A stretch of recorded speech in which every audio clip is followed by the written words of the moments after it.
Shane from Colorado Springs hit me. He said, what if Shedeur Sanders and Travis Hunter are actually the most overrated players because of the Deion factor?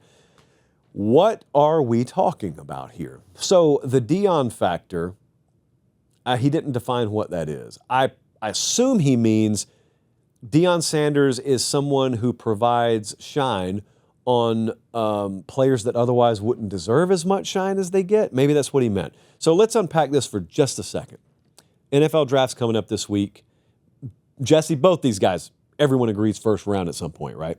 So they're going to be drafted first round. They're going to make a ton of money. They're going to be all over your TV later this week. But if they're the most overrated because of the Deion factor, what if they're underrated? As impossible as that sounds, I think they're probably properly rated. They're getting a lot of love, and they have, and they should. But I want you to understand something. So Colorado won 9. I'm composing myself. Colorado won 9 games last year.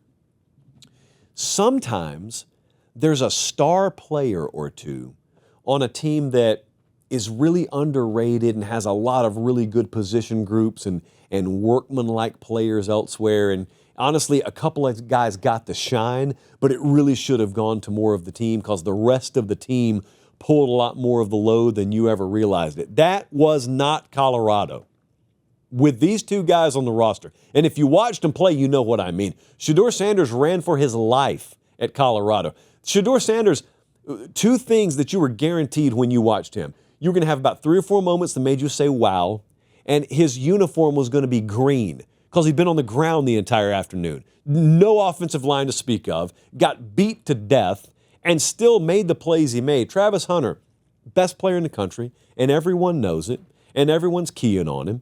And everyone understands when the game's on the line who the ball's probably going to, and he's playing both ways, 1 million snaps per game. My point is, they were stars on what was otherwise probably not a great team.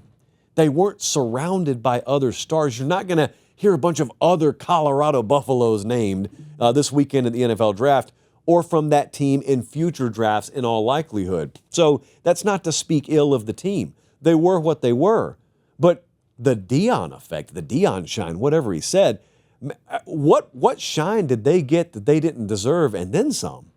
You can be a couple of things. You can be no fan of Colorado or no fan of Deion Sanders or those players for all I care, but also give them credit where it's due. Hey, quick timeout. Check and see if you're subscribed to the channel. If you're not, make sure you do. It's free. It doesn't obligate you or sign you up for anything. It just helps us keep the channel free. All right, back to the show. I didn't grow up some Colorado fan. I grew up in rural Georgia, but I understand really good football when I see it. And those two on an individual basis did it last year. And I was one who thought you couldn't take that style into the Big 12 and be successful because I thought if you got a couple of big stars but the rest of your team is not up to par, all of these Big 12 teams are full of 3rd, 4th, 5th year guys. They're just rock solid programs. They're bowling balls that get thrown at you every week. And if you're just a bunch of pins, you're going to get knocked sideways. Well, that's not what happened to Colorado. So that's a testament to that team. But, man, I don't know if we watch different games or maybe people are rolling the dice because you have busts in the draft every year. So if 1 or 2 of those guys happen to be that, it'll give you some satisfaction to say it. I don't know if they're overrated. I don't know that it's because of the Deion effect. That's just me. I don't know.